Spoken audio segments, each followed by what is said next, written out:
Olha só, gente, a Odisseia chegou aí passando trator nas bilheterias do cinema pra tristeza de alguns e pra alegria de outros, assim como eu, porque eu acho que filme bom tem que se sair bem no cinema e a Odisseia é muito bom. Eu sei que geralmente aqui no canal a gente fala mais de filmes que fracassaram, mas esse aqui em específico ele tem algumas nuances que eu acho interessante a gente abordar aqui também, especialmente por conta do papel do diretor, o Christopher Nolan, nessa história toda aqui.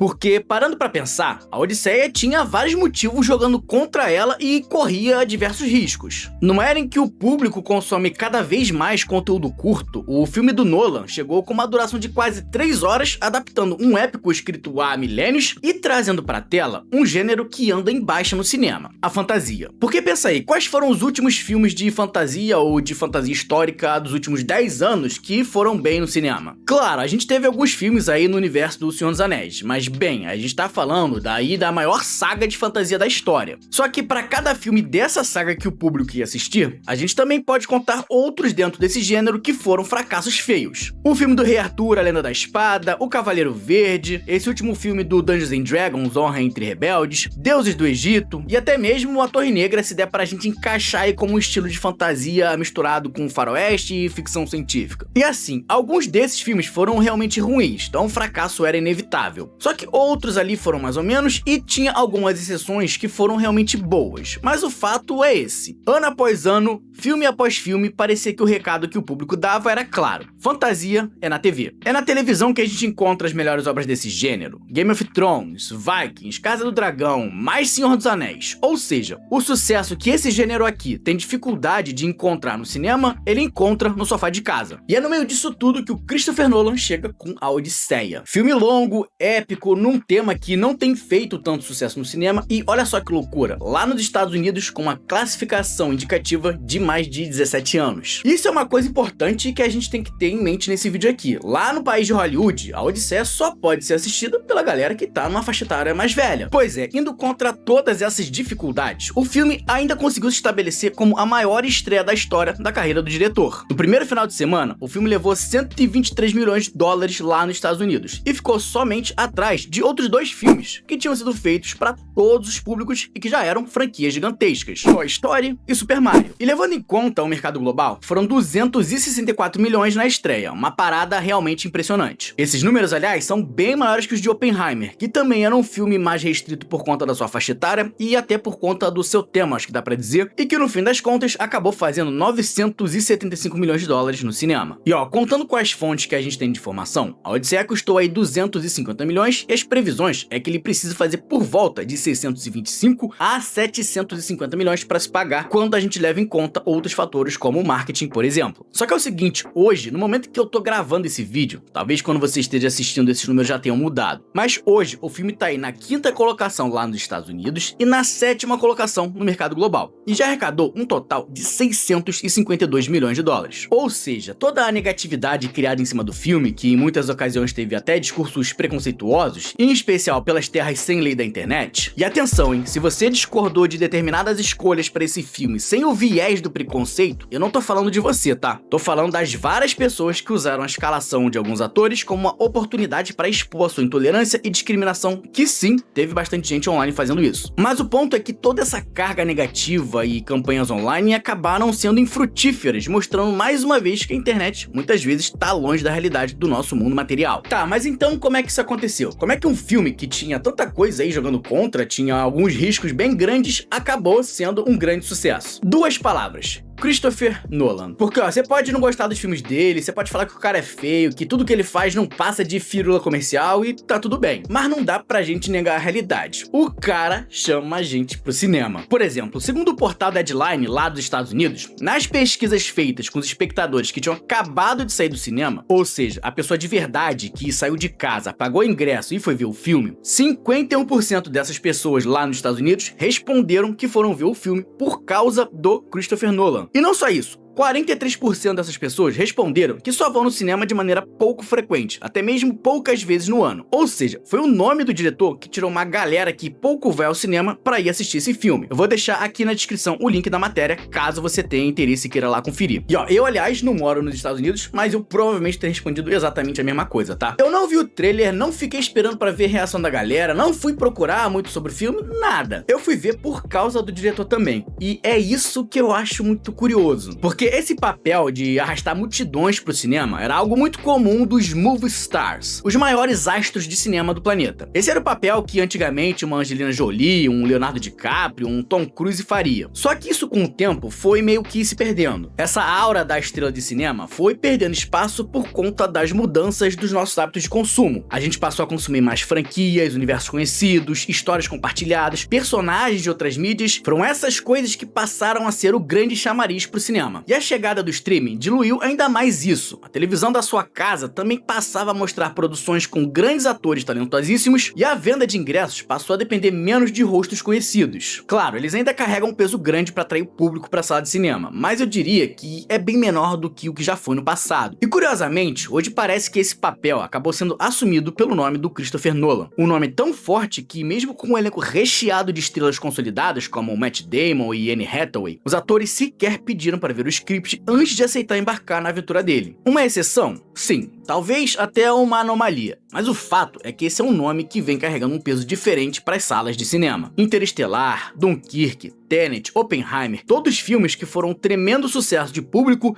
crítica e comercial, e curiosamente, sem usar a bengala mais comum dos tempos atuais. Nenhum deles era uma sequência, ou parte de uma franquia estabelecida, ou com personagens altamente reconhecíveis de outras mídias. Não, na verdade eles iam até mesmo na contramão disso, trazendo histórias que muitas vezes é até difícil de compreender. Tá aí o filme esquisito do Tenet pra não me deixar mentir. E todo esse cenário do Nolan na indústria traz ainda uma camada mais interessante. Porque pensa comigo, a gente vive numa era de Hollywood que as coisas lá são dominadas por fórmulas algorítmicas. Os estúdios investem milhões de dólares fazendo pesquisa, testando enredo com um grupo de foco, tentando ver qual é o melhor jeito de surfar no hype do momento, tudo isso antes de pensar em conceber qualquer tipo de coisa. A ordem geral é não arriscar, é entregar exatamente aquilo que a métrica diz que o público quer ver, para tentar chegar numa audiência maior e ter a menor taxa de rejeição possível. E é nesse ambiente que tem um cara que vai lá, pega rios de dinheiro para fazer um tremendo blockbuster que é fora da curva e que é até, de certa maneira, arriscado,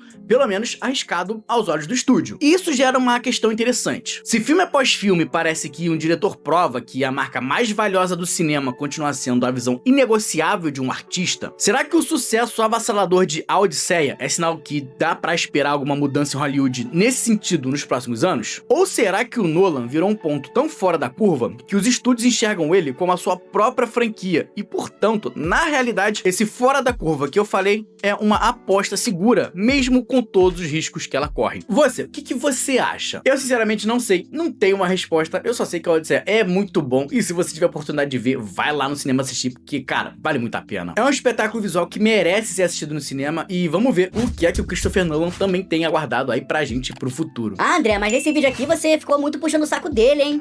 Valeu, gente. Muito obrigado por me receber na sua casa. Um abraço e até a próxima.